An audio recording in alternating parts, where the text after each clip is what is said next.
Good evening, everyone. I am Father Mike Quinnen. I'm the pastor here at St. Luke's Church. Very happy to welcome you to our little conversation with Rabbi Zucker. He is leading us in this topic on the conflict in the Holy Land and hopes for a lasting peace. It's certainly a challenging topic and something that is timely and good for us to listen to and become more aware of what is happening in the Holy Land and in that place of conflict. Pope Francis was in East Timor, maybe he left yesterday, maybe it was today. I don't know, with the difference in time zones, I think it was probably yesterday. But anyway, he says, to be free does not mean doing what we want. True freedom means respecting and caring for our common home. And I think conflict comes often as a result of somebody asserting freedom and somebody having their rights and responsibilities violated. And balancing that is an important thing. Viktor Frankl, who was the father of logotherapy, notes that in the United States we have a Statue of Liberty on the East Coast, Statue of Freedom, but he said we really should erect a statue of responsibility on the Pacific Coast, remembering that freedom and responsibility come hand in hand. And keeping that in mind, I think, helps us to live together in a peaceful society and to do our best to come to an awareness of conflicts and hopefully overcome them. So we welcome Rabbi Zucker, who will share with us his perspective and dialogue with us on some questions that we have about the conflict that exists. And so I think, are you next? Tony's next, okay.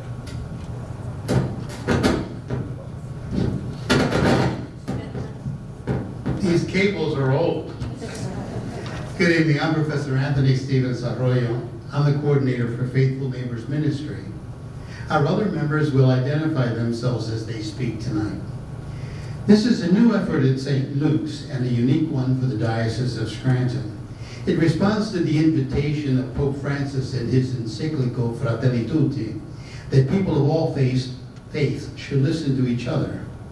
The Holy Father began his remarkable encyclical by recalling the encounters of St. Francis of Assisi with the Sultan of Egypt in August of 1219 during the Wars of the Crusades.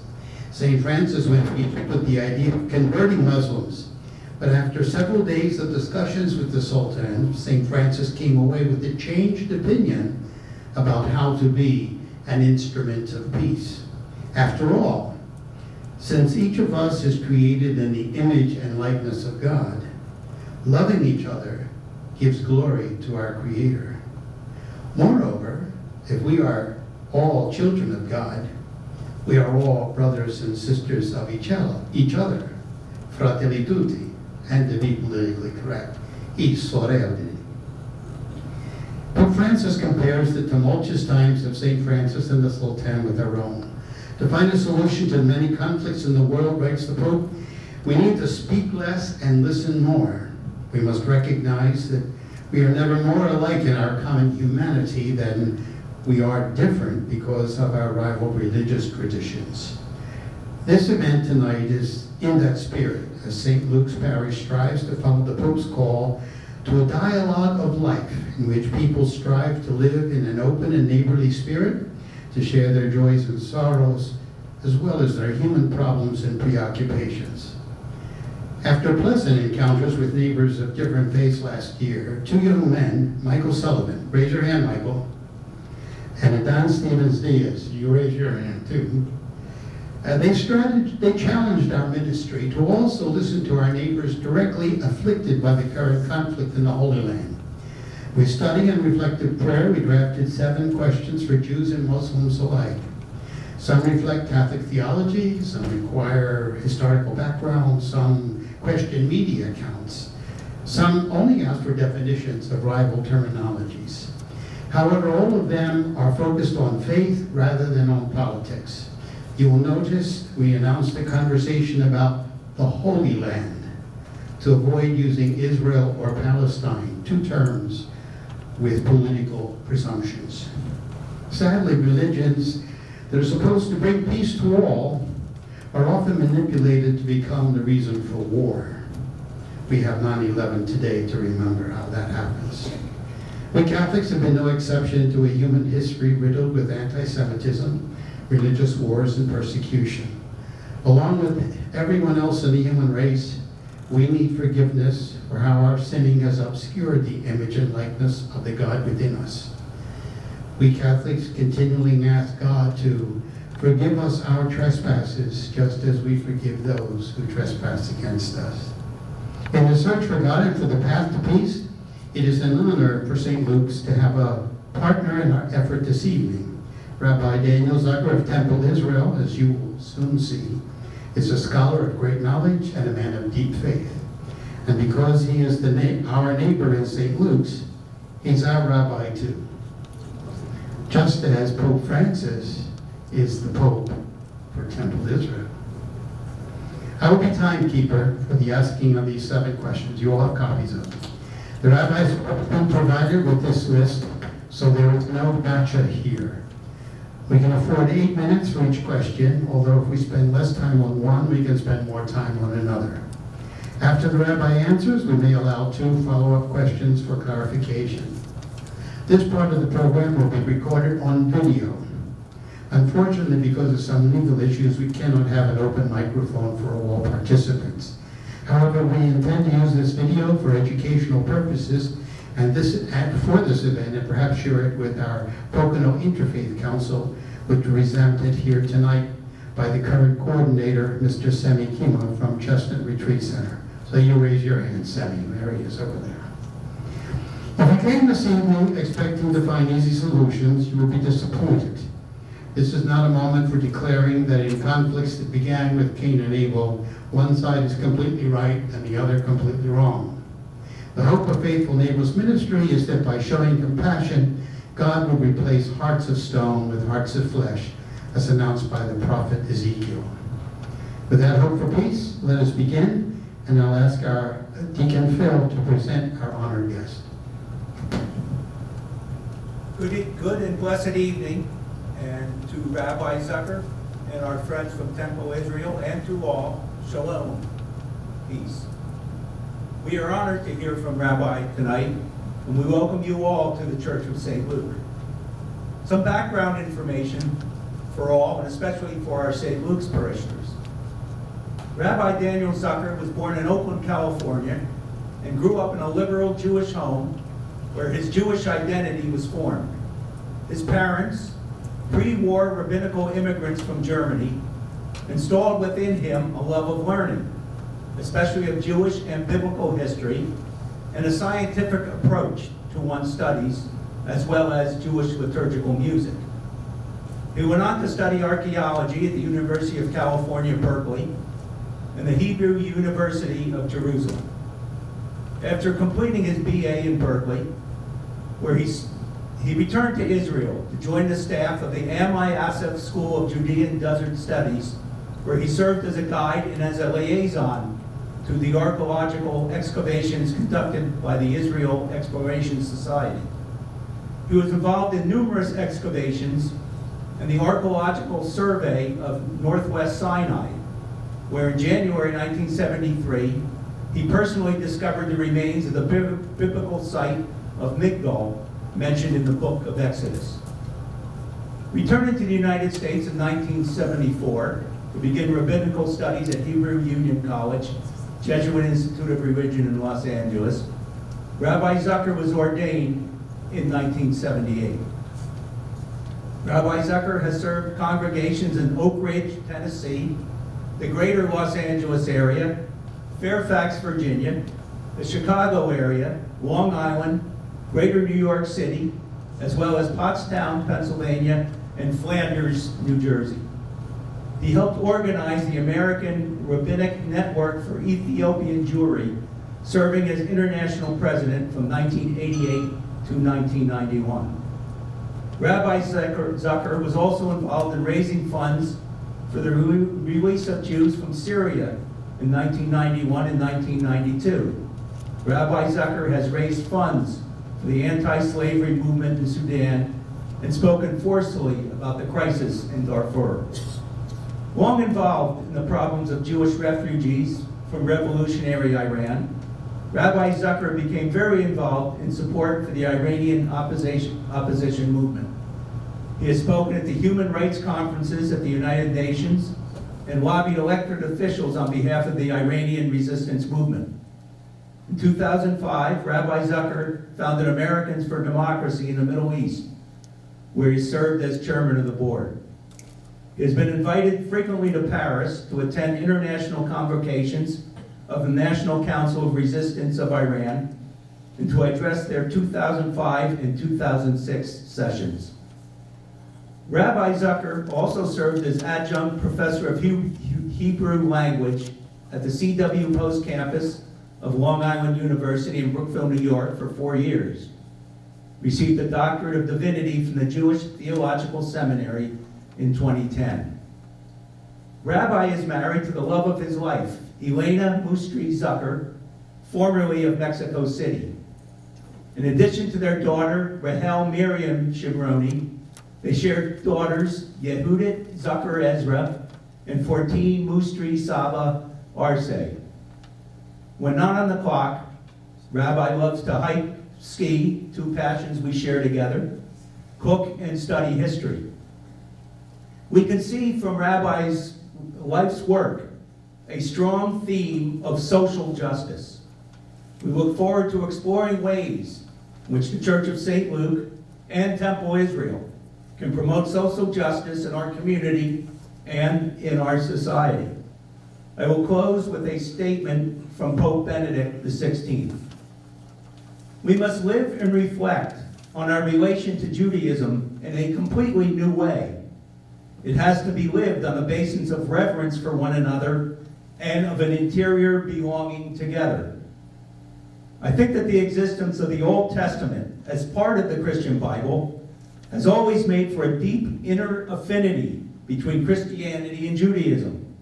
Our belonging together through the common history of Abraham, which at the same time separates and brings us together, is something we have to begin to live anew. So Rabbi, welcome. We're very pleased and honored to have you here.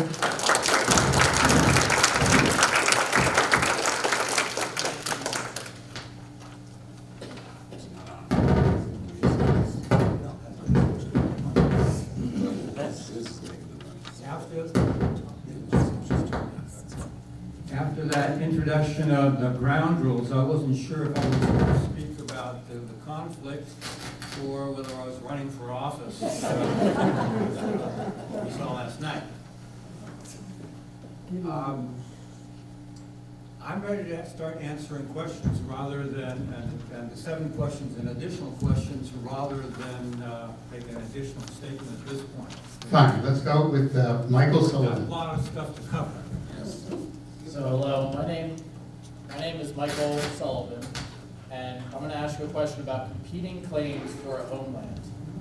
In the book of Genesis, and after God had promised him the land, Abraham said to the Hittites near Hebron, I am a foreigner and a stranger among you. He bought the land to bury his wife, Sarah, rather than take it as a gift, because he recognized the need to observe the operative law of the nations. Christians and Muslims consider the same land to hold their holy sites. Since different faiths make competing scriptural claims to the control of the Holy Land, do you think the ultimate solution is to rely instead on secular international laws such as come from the United Nations? This is a quick one. The answer is yes.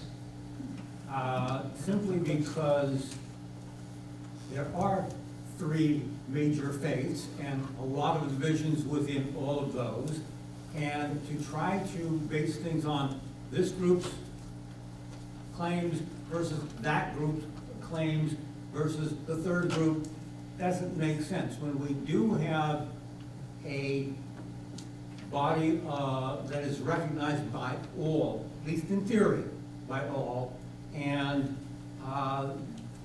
basically Israel has taken the position that Israel is a state. I'm not talking about individuals and groups, particularly of the ultra-Orthodoxy, but Israel as a state bases its claim going back to the Balfour Declaration and what is known as the San Remo Conference of 1920.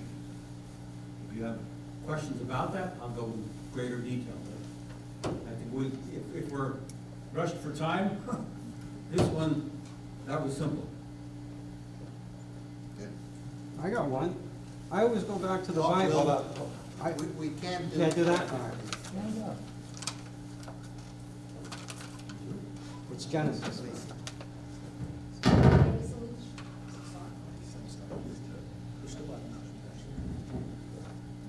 Hi, my name is Alicia Lynch. My question is about the two-state solution. In his statement on June 7, 2024, Pope Francis linked peace to a two-state solution. Is the two-state option the only viable solution to this conflict that has been going on for centuries? What do you and our Jewish neighbors think should be the first step in this direction?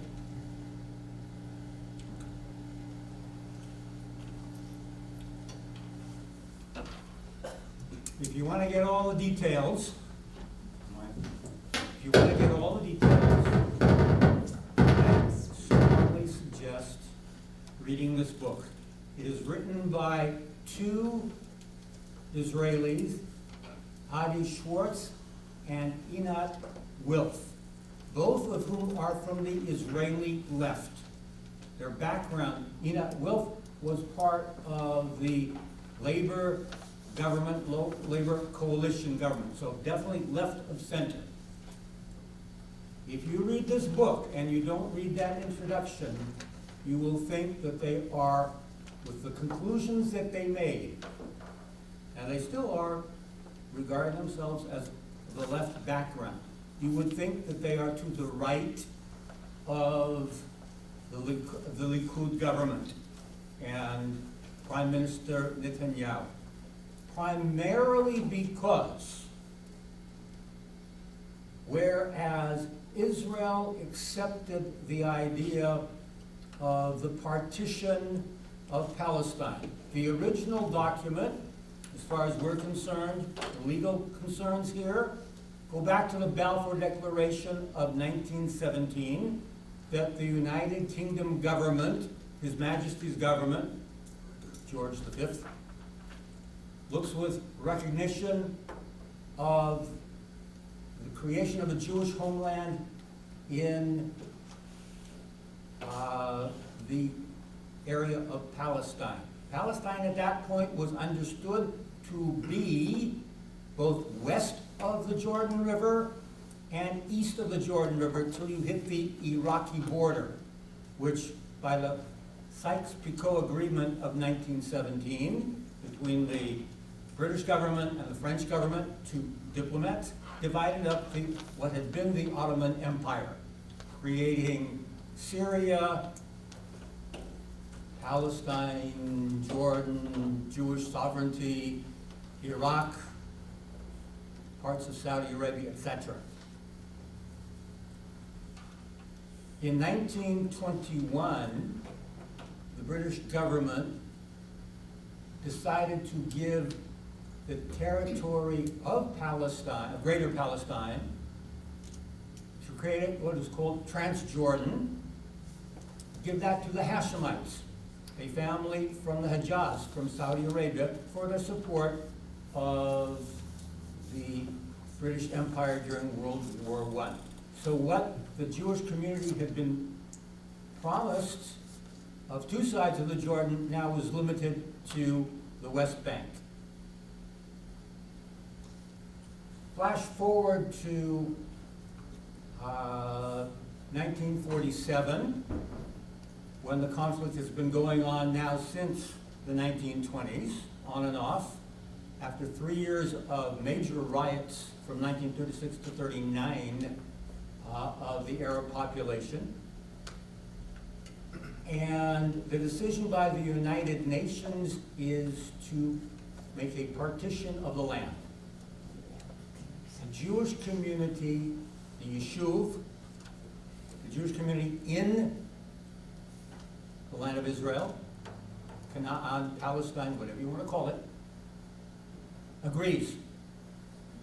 The higher Arab commission flatly refuses, basically saying, we want all of the land. And ever since,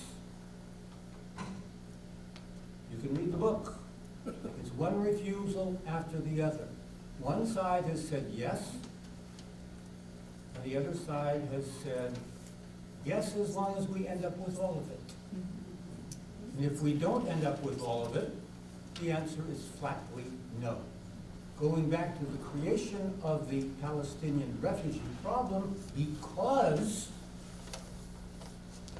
the Higher Arab Commission told the Palestinian Arab population, leave the area after May 15th, when Israel was created as a state, self-proclaimed as such, the day after the British mandate ended, and 7 Arab armies began an invasion of the land to quash the Jewish community.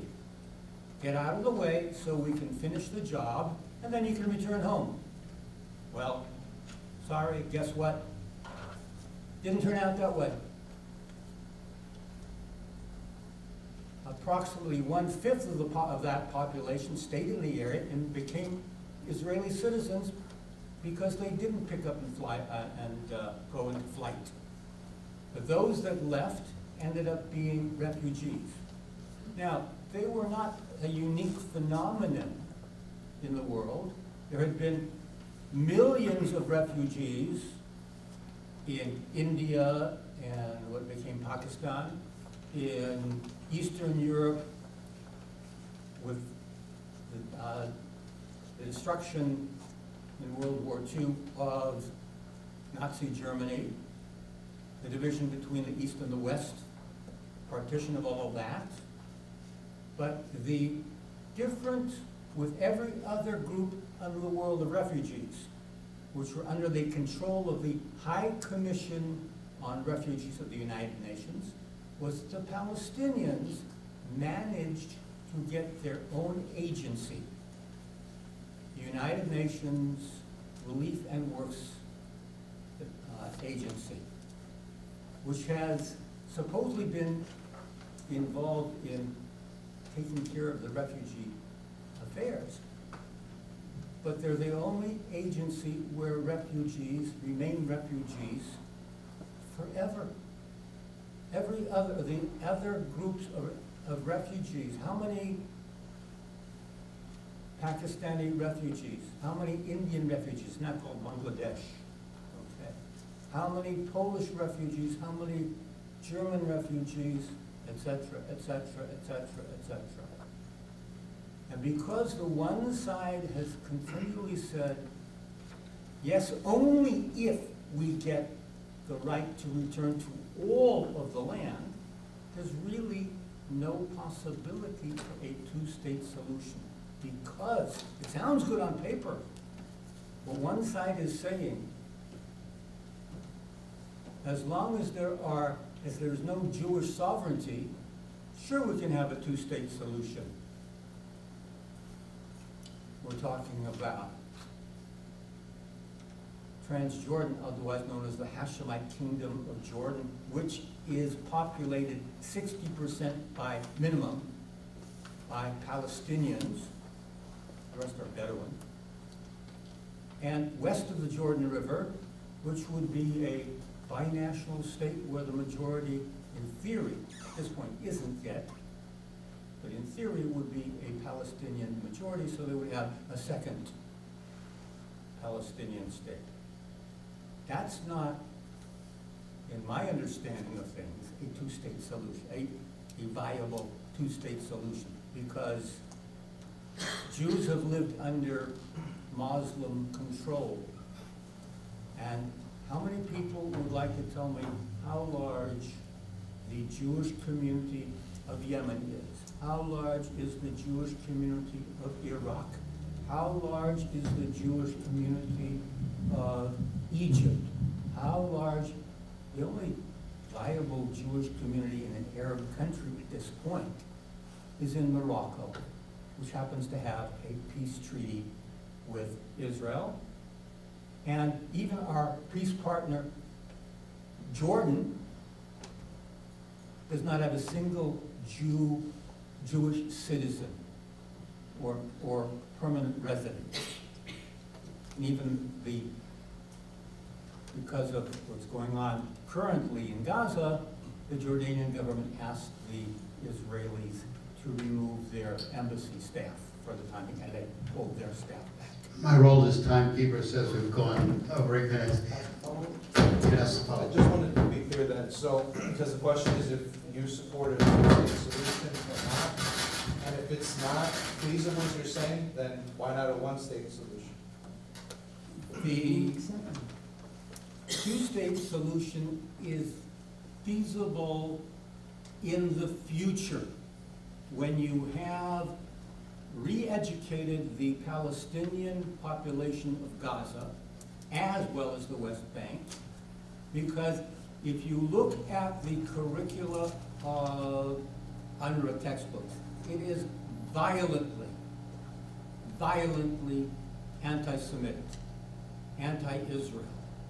Mathematics, if you kill 2 Jews and 5 Jews, how many Jews have you killed? Simple mathematics for first graders. That's in their textbooks, okay? Now, a one-state solution. We're just thinking easier for you. Absolutely, thank you. A one-state solution. If you have a Palestinian majority, where are you going to draw the boundaries? At this point, the Jewish population is larger. But if you're giving, if you include the population of Gaza, if you include all of the population of the West Bank, at some point it could happen that you have an Arab majority. That possibility then means, because based on the track record of 1 century, that they would vote to flip the script, as it were, and the Jewish population would be back to being, because the vast majority are Muslims, being dhimmis again, not having full rights. We are thinking with the minds of Western Democrats. The concept of democracy is not, emphatically not well understood that part of the world. I think we have to go through. Nor respected. Respect is for the strong horse, not the weak horse. Okay, this next question is related to this, so we're going to continue it on, but we went over. Hello, my name is Felix Staffaroni. My question is, from the river to the sea. This phrase has been used recently by pro-Palestinian protesters, but it was also part of the 1977 platform of the Liquid Party under Benjamin Netanyahu, where the opening line reads, "Between the sea and the Jordan River, there will only be Israel's sovereignty." How should we, as Catholics here at St. Luke's, view this phrase? There are 2 conflicting claims. The difficulty is that Israel has a democracy, a very, very vibrant democracy. Unlike the United States with 2, maybe maybe every once in a while a third party. There are more parties than you have digits on your hands, okay? As a result, everything works by coalition politics. Sometimes more to the right, sometimes more to the left. But underneath it all is the difficulty of how do you share a land? When you have, both sides are willing to compromise to get some type, are interested in the welfare of their children and grandchildren into the future, something becomes possible. Borders can be negotiated. A variety of things can be done. I came up back in the 1980s with a coalition plan, shared sovereignty for parts and between Jordan, Egypt, Palestinian Authority of some sort, and Israel.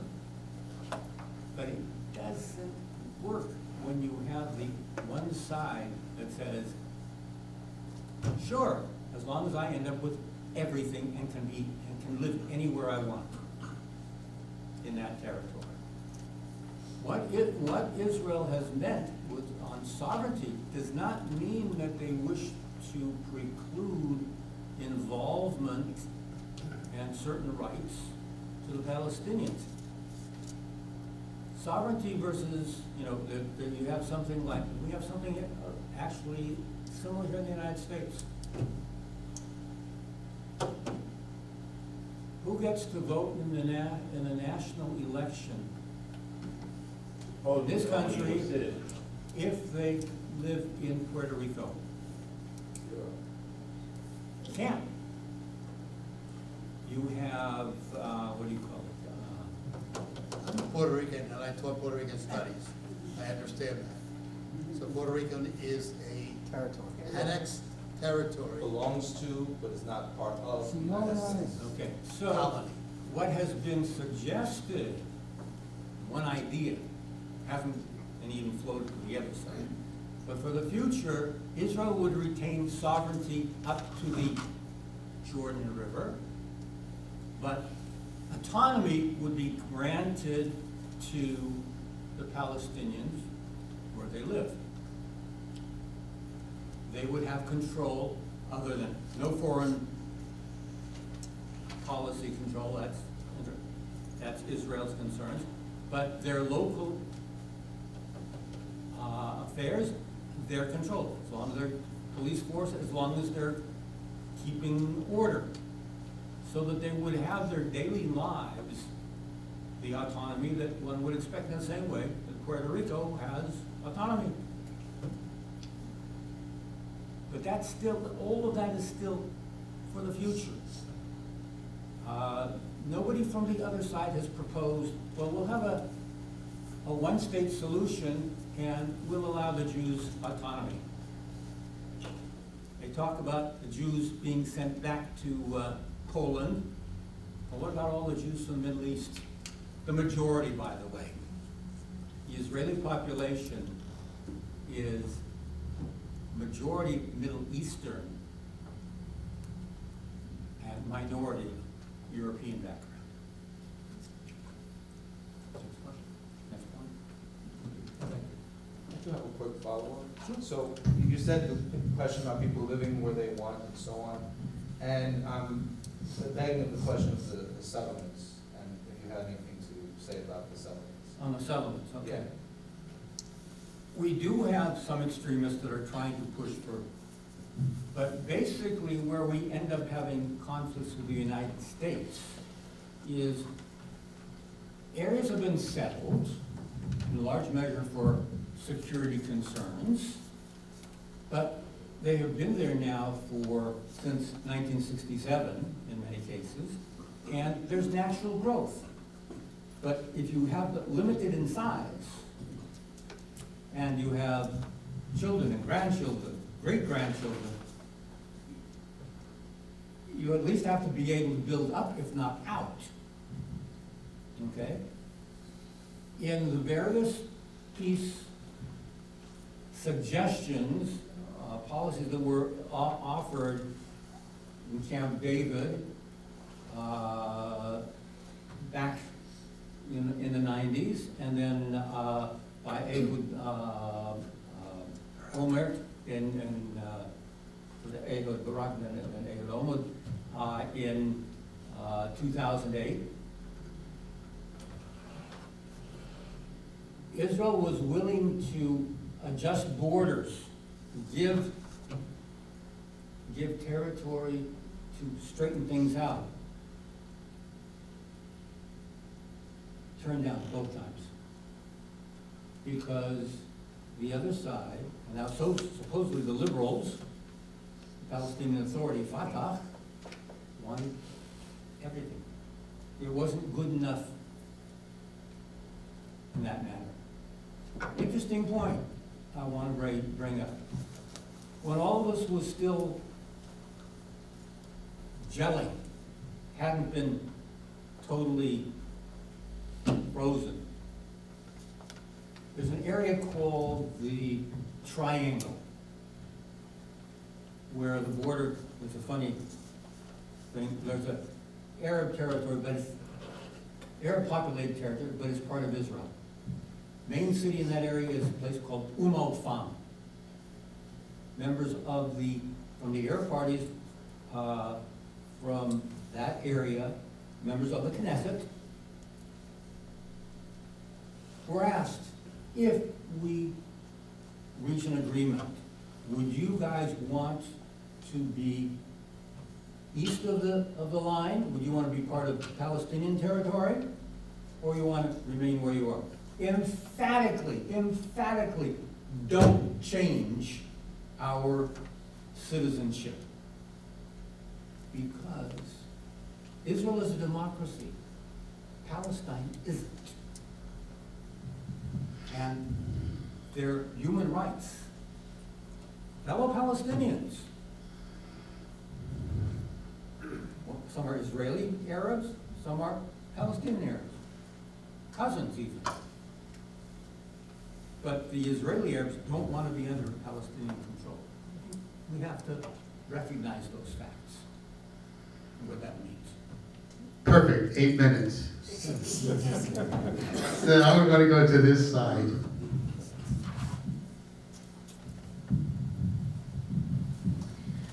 I'm Mary Frances Kresge. Anti-Semitism and Islamophobia and racism.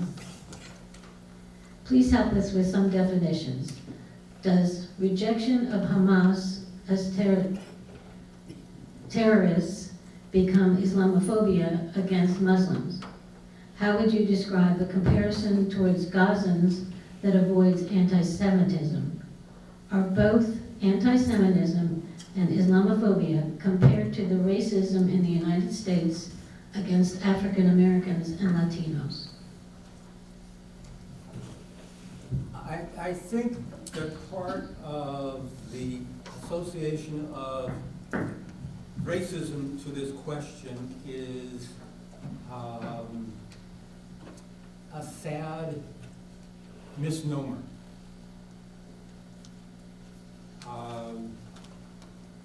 To call Israel a racist state is a very bad misnomer.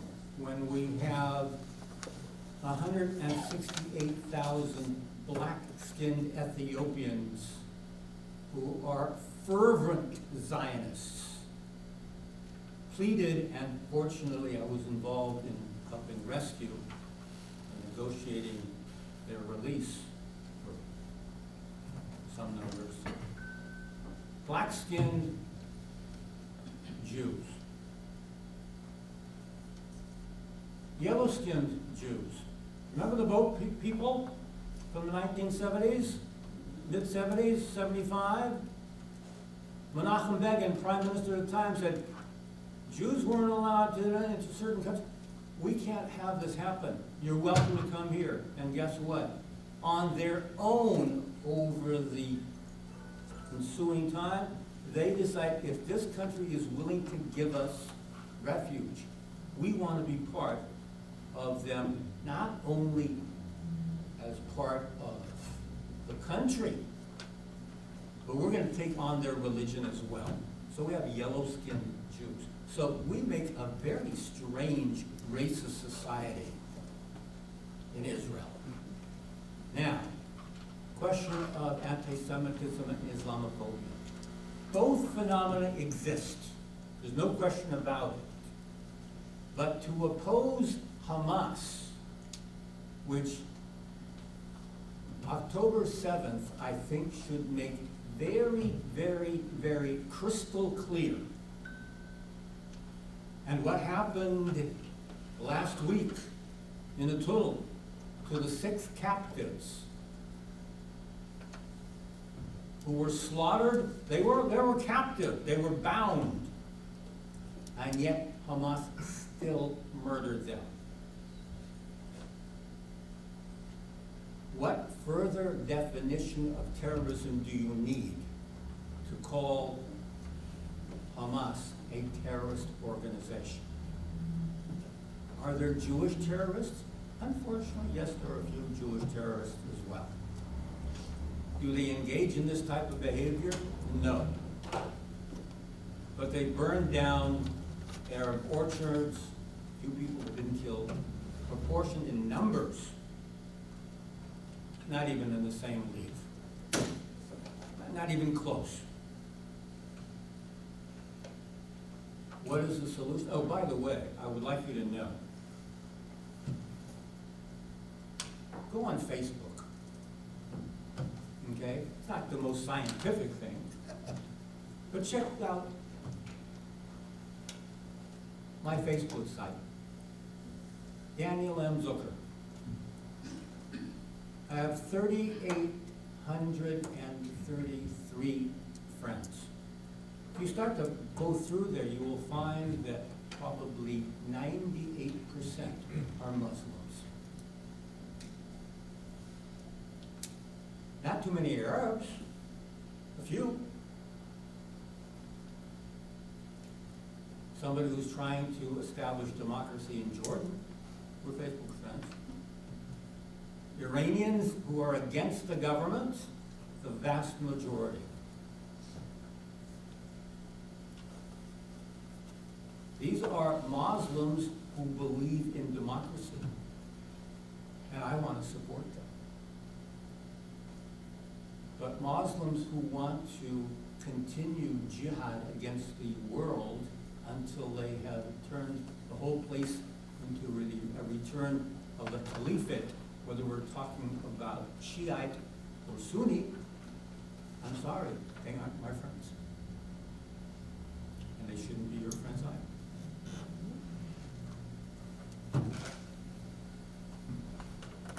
You picked up 2.5 minutes. I'm on a roll. So are we.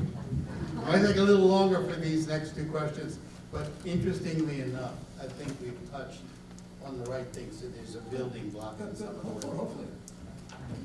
I'm Debbie Herbert, and this question refers to Zionism and the Jewish state. Theodor Herzl described 19th century Zionism as colonization. And Irgun, a pro-colonial militant group, used terrorist violence in the past to achieve its ends. Aggression in the West Bank today confirms that some Israelis interpret Zionism as a denial of equal rights for non-Jews. As Catholics, we recognize the lessons of history has taught us about the need to separate church and state. Could you help us understand the meaning of Zionism in today's Israel, and if opposing Zionism is the equivalent of anti-Semitism? Okay. Zionism as a political movement is approximately, I'm good with arithmetic, approximately 150, 140 years old. It goes back to the, actually, first, the political movement first begins in the 1840s. As a movement, it started back in 585 before the Common Era, when the leadership of Judah was taken in chains to Babylonia. You know Psalm 137. By the waters of Babylon. When they say, how can I sing a song of Zion?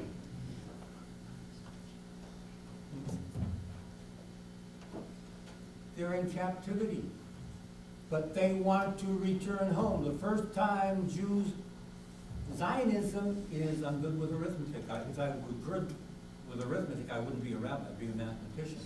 But I think it's something like about 2,500 years old. Politically, it's only 140 years old. Because religiously, we've got the Messiah will lead us back. But finally, in the 1840s, both in Europe and in, actually still part of Europe too, but it was the Sephardic community versus the Ashkenazi community, the European versus the Middle Eastern community. Two rabbis said, we cannot wait for the Messiah anymore. So we have to force the hand of God. Hirsch Kalischer and Reuben Alkali, two rabbis. And with that began the movement towards political Zionism. But political Zionism goes all the way from Meretz on the far left to Bezalel Smotrich and Gvir on the far right. They're all Zionists because they believe in the right of the Jewish people to hold on to their aboriginal land. The Aborigines of Australia, the local people of Australia, they're Aboriginal, okay? Well, guess what? The Jewish people are the Aboriginal people of whatever you want to call it. Palestine, Canaan, the Holy Land, Israel. We've been there for 3,000 years, minimum. Okay? Yeah, we're still ahead, but we're gonna follow up. I do have, yeah, I have a follow-up, only because in the question, I mean, at the time, Herzl, like we said, referred to it as colonization. They had several groups, the Jewish Colonial Trust, the Colonization Commission. You've got to understand something. Okay, please.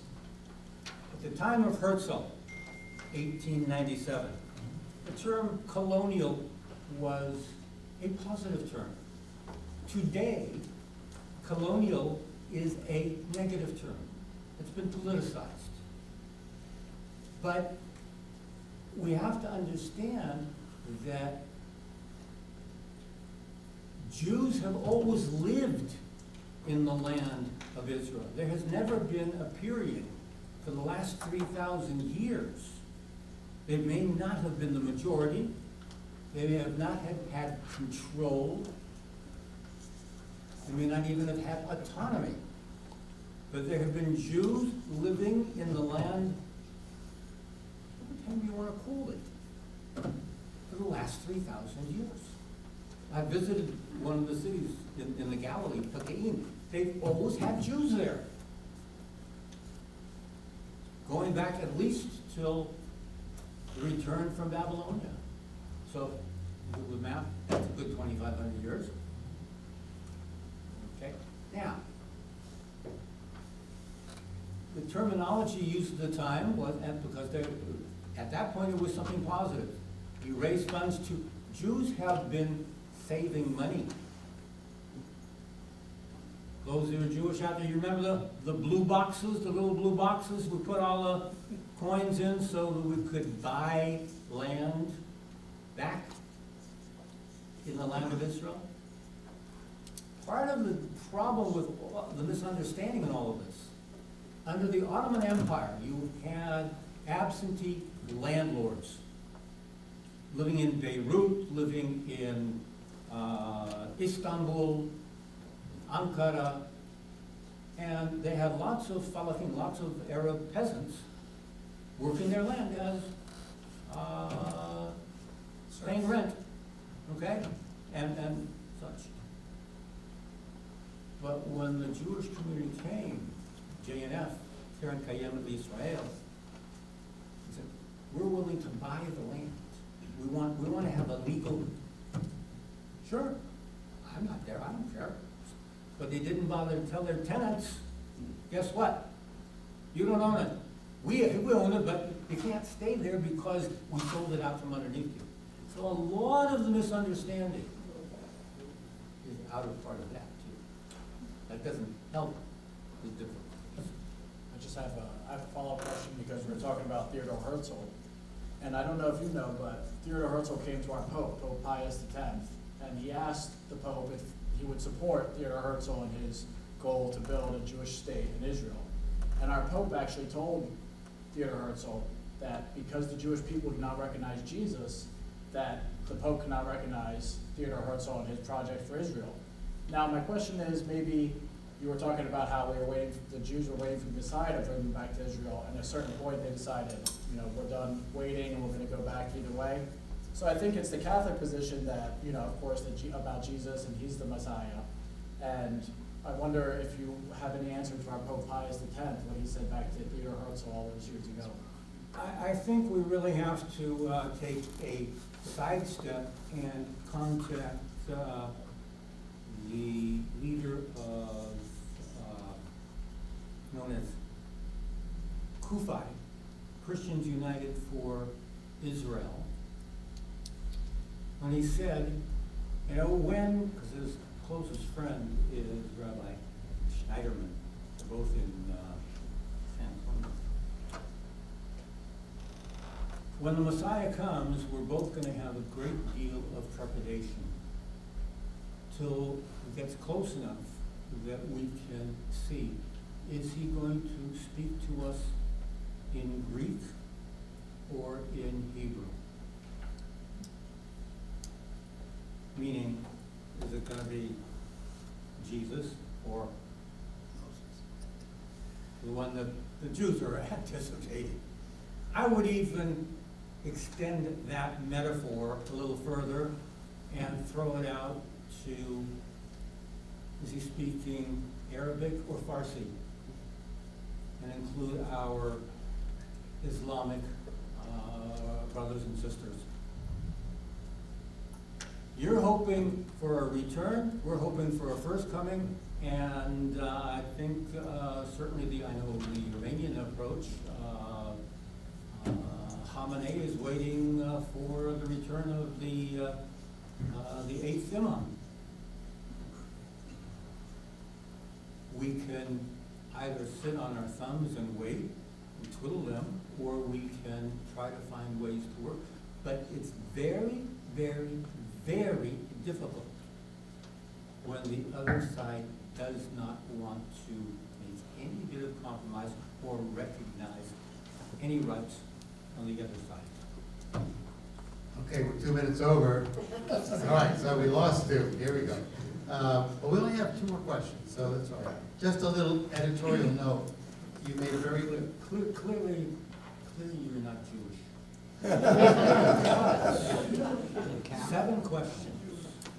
That's not even close enough when dealing with Jews. Well, I was told when I was at Brooklyn College with people in Judaic studies that if there are 2 Jews, there are 3 opinions. So maybe that's part of it. Unfortunately, it's at least 5. All right, on that moment of Tell a joke later. I think it's important to point out, and this opens the door for more conversation, that a concept like colonialism, and you referred to Puerto Rico. Yes, colonialism was accepted at one time, but in the experience of Puerto Ricans, it has a trajectory of about 50 years when people say it's either all or a separate country. So we're at a different stage perhaps of the dialogue, but we have a voice of experience as well on that. Meantime, we go to... Let me put one quick thing. In theory, I think that Israel can say, we've tried desperately we've tried everything that we can conceive of to accept a two-state solution. Given what our experience has been for a century, how that has been rejected from the other side, how they have educated their children. With that background in mind, we at this point cannot conceive of giving them the other state because they refuse to recognize our state in any borders.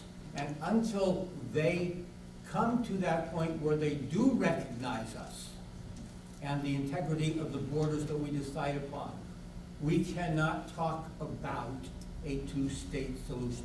Do we want it in the future? Yes. We don't want to. Israel has hoped of that because they did not want to have a couple million Arabs to have to deal with. Let them police themselves. But the other side has not recognized Israel's right to any borders anywhere in the area. Okay, now it's time to go to the next question. I will just say, my Puerto Rican grandma had a little plaque or sort of thing that she had embroidered. And it said, if at first you don't succeed, try again. And that's where we have hope for the Holy Land. Next question. Then we're supposed to the next question. I just have a quick comment, you can respond. It seems to me, just synthesizing, that we know that Jews have lived in the land for a long time, but in our Bibles we know that the kingdom of Israel, the kingdom of Judah, lasted historically a short period. So the questions about a Jewish state, that's a particular concept of a government and of a state. And the way that we're speaking of the other side and what's being offered, it seems that even autonomy is not full sovereignty, not a full state. And even the famous deal where it says everything was offered, almost everything was offered, 97% is often cited, the entire border region would be controlled by Israel. And so West Bank and Gaza would have been landlocked under Israeli control. And this is cited often as a reason to reject it. So if you want to respond to that, I'll ask the next question. Sure, very happy. On the day that Iran is no longer a threat because the government has been changed and the Iranian people have taken over and they renew the friendship which they have with Israel, and all of Iran regime's proxies have been Hezbollah, the Houthis, the popular mobilization units in Iraq, and Hamas, whether in Lebanon or in Gaza and the West Bank, and PIJ as well, when they aren't around any longer, and there is no visible threat to the eastern border. But currently, just read it this afternoon, Israel and Jordan have agreed to establish a fence, a physical fence, which hasn't existed by the way. A physical fence in order to keep out people from invading the West Bank, coming from Jordan into the West Bank, because Iran is sending agents to help supply Hamas in the West Bank. The Hashemite Kingdom of Jordan today agrees with Israel. We need a border there. Israel has to have control of its eastern border. That's today's news. We're not at that stage that Israel can be giving up control of the eastern border. I wish we were. I'm just going to ask the next question. This question is about proportionality in warfare. Pope Francis said that because civilian suffering in Gaza is so much greater than the IDF military losses, public support for Israel is dropping. Many around the world agree that humanitarianism to alleviate famine and disease outweighs the military actions that injure and kill innocent women and children as collateral damage in the war against Hamas. What is your understanding of the principle of proportionality as it applies to this war? Are you familiar with the name Robert Spencer? Robert Spencer teaches the laws of warfare at West Point. He's probably the world's expert on it. And his analysis is that Israel has been more careful to avoid collateral damage than any other army in the world, including the United States. Have you forgotten what took place when we took Mosul back from the Islamic State? How many hundreds of thousands were killed in collateral damage? Not even close to how careful Israel is. Plus, Hamas deliberately puts itself in mosques, in playgrounds, in schools, in nurseries, you name it. If they can have collateral damage from their own people, you know, the time is free Gaza, free it of Hamas, so that Palestinians, and it wasn't only 2,000 Hamas people that invaded, but they were joined by, unfortunately, the figures are now coming out, check the videos and everything, they were joined by another 5,000 Gazan civilians. Now, that's not the majority of Gaza, but there are some that aren't quite as innocent as they should be, is all that I'm trying to suggest. But when Hamas embeds itself in a population that it should be protecting, and instead embeds itself deliberately in those places so that there will be collateral damage, so that they can make Israel look bad, you have to expect there's going to be collateral damage. But that's a double war crime that Hamas continues to engage in. So, follow-up, are you familiar with the Dahiyya doctrine? The Dahiyya doctrine from the IDF? No, I'm asking as a follow-up. Okay. I'm not trying to gotcha.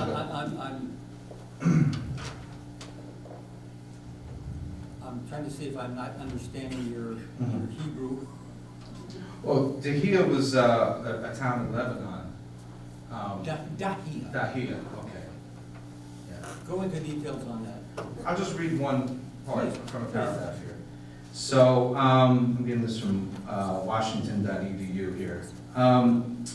So, Dahiyya doctrine followed the civilian casualties in Lebanon during the 2006 Israel-Hezbollah war. In 2008, an announcement after this destructive conflict, General Eisenkot asserted, quote, "What happened in the Dahiyya quarter of Beirut in 2006 will happen in every village from which Israel is fired on. We will apply disproportionate force on it and cause great damage and destruction there. From our standpoint, these are not civilian villages, they are military bases. This is not a recommendation, this is a plan, and it has been approved." Okay. Hezbollah, likewise, has embedded itself in southern Lebanon, in villages all through southern Lebanon.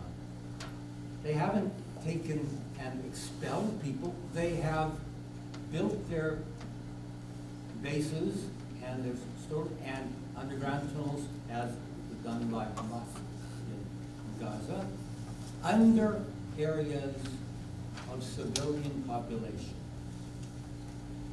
This is called asymmetric warfare. The North Vietnamese used tunnels. I don't know whether Hamas and Hezbollah learned it from North Korea, whether North Korea learned it from the North Vietnamese, but the tunnel system, if you put it under a village, you have to, if it's causing problems, you have to attack it. You can't say, oh, a village is there, so it. Now, Israel is not going to attack those places if Hezbollah doesn't start. It's when Hezbollah fires from, as when Hamas fires on Israel from what should be a neutral area or a protected area, but they're firing from it. Both Hezbollah and Hamas, even more so Hamas, want collateral damage from their own people. Or it may not be, maybe some of these villages are Christian villages, though in the south it's more Shia villages. But they're not playing by the rules of war. We're hopelessly over time, but we're reaching an issue. The issue is, at what point does it just become so much suffering that as human beings, as the Pope has suggested, we have to react? So we're going to have the last question from her. I would just say one point, that we've got to be very careful not to say my blood or my countryman's blood is redder than yours. Have you taken pictures? Because if it was Have you taken any? permissible for the United States to go Just after the like that. Taliban, to go Yeah, after from different angles, but the Islamic State, with the degree of collateral damage that happened, or for that matter, the Allies, Dresden didn't need to be firebombed. They wanted to, the British wanted to do it to pay back for a payback for the attack on London.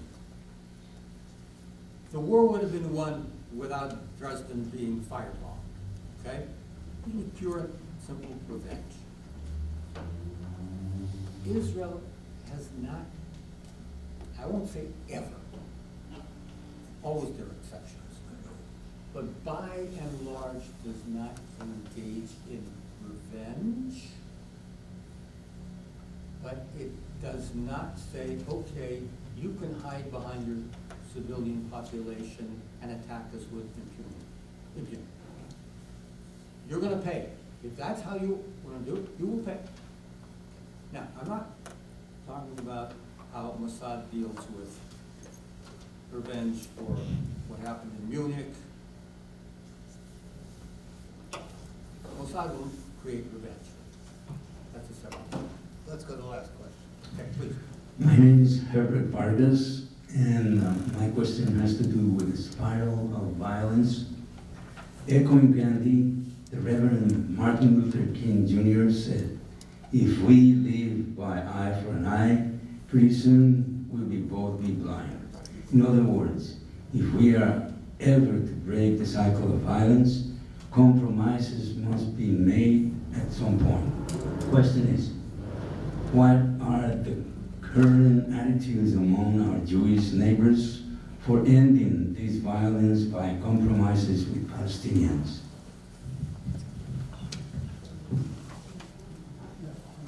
When the Palestinians are willing to sit down and indeed compromise and share the land, and not say, okay, so far what we've had from Yasser Arafat, from Mahmoud Abbas, they have refused all of the offers. Why? Because it would have been a final settlement, and they would not be able to return to all of the land. That's not a compromise. That's a victory. If the other side wins, Jews are wiped out. Look at what the Hamas charter says. We want to eliminate not only the Jewish state, but Jews from the world. We're just much targets here in the United States. They just haven't come for us yet. Okay? It's very hard when the other side. Now, if you're a good Catholic and you believe if they strike you on one cheek, turn the other cheek, let them strike you on the second. We don't look at things that way. We're Jews. You hit us, we'll hit you harder. And it might be where you start talking as a soprano.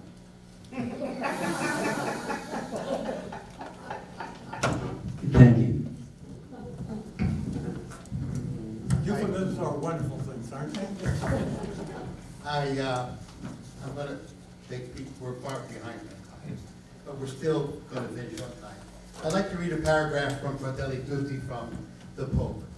And he basically is asking us to change our focus, because otherwise we'll never get out of this rut of endless conflict. And he writes this: every war leaves our world worse than it was before. War is a failure of politics and of humanity, a shameful capitulation, a stinging defeat before the forces of evil. Let us not remain in theoretical discussions, but touch the wounded flesh of the victims.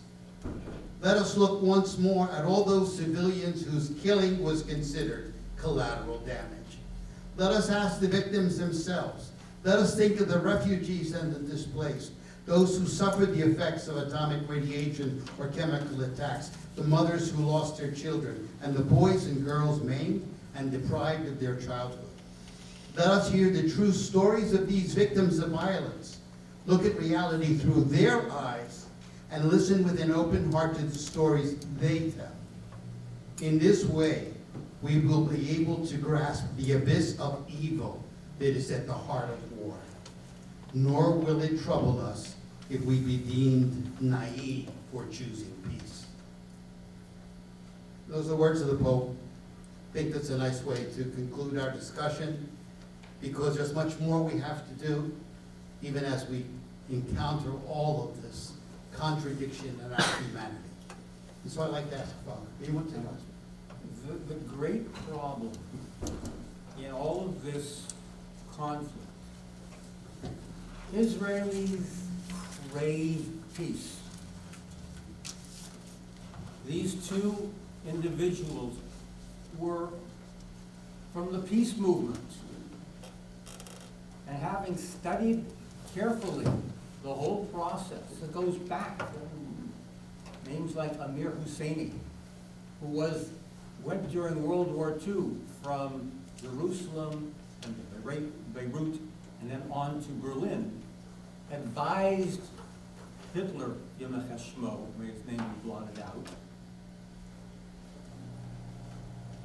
to annihilate the Jews, starting with the Jews of Palestine. When the other side refuses to recognize any rights, it's very, very difficult to make peace. And that's why we have to pray. There's a time for prayer, there's a time for self-defense. Well, in terms of this evening, Rabbi Zucker, Time for prayer we've reached now. the time for prayer. Because nobody here is threatening anybody else. I hope. Amen. Thank you, Rabbi. That was a very enlightening and helpful conversation, or, dialogue, or I don't know what you'd call it. We listened. We listened well to what you said, and what you said was enlightening. Does everybody have this prayer for peace? No. No? So I'm just going to read this? Yeah. Okay.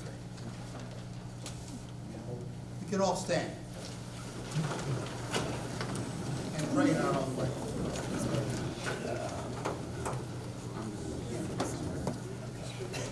So, can you hear me or not? Yes. Oh, all right. This is a prayer of Pope Francis for peace in the Holy Land. Lord God of peace, hear our prayer. We have tried so many times and over so many years to resolve our conflicts by our own powers and by the force of our arms. How many moments of hostility and darkness have we experienced? How much blood has been shed? How many lives have been shattered? How many hopes have been buried? But our efforts have been in vain. Now, Lord, come to our aid. Grant us peace. Teach us peace. Guide our steps in the way of peace. Open our eyes and our hearts and give us the courage to say, never again war. With war, everything is lost. Instill in our hearts the courage to take concrete steps to achieve peace. Lord, God of Abraham, God of the prophets, God of love, you created us, and you call us to live as brothers and sisters. Give us the strength daily to be instruments of peace. Enable us to see everyone who crosses our path as our brother and sister. Make us sensitive to the pleas of our citizens who entreat us to turn our weapons of war into implements of peace, our trepidation into confident trust, and our quarreling into forgiveness. Keep alive within us the flame of hope, so that with patience and perseverance we may opt for dialogue and reconciliation. In this way, may peace triumph at last, and may the words division, hatred, and war be banished from the heart of every man and woman. Lord, diffuse the violence of our tongues and our hands, renew our hearts and minds, so that the word which always brings us together will be brother or sister, and our way of life will always be that of peace. I was asked to give a Jewish response, and I think most appropriate is the Aaronite blessing. I'll recite it in English and in Hebrew. May the Lord bless you and keep you. May the Lord turn the divine face to you, smile upon you. May the Lord turn to you and grant you peace. Yivarecha Hashem v'shmarecha. Yo'er Hashem elecha v'chunecha, Yisa Hashem panav elecha v'yasem lecha shalom.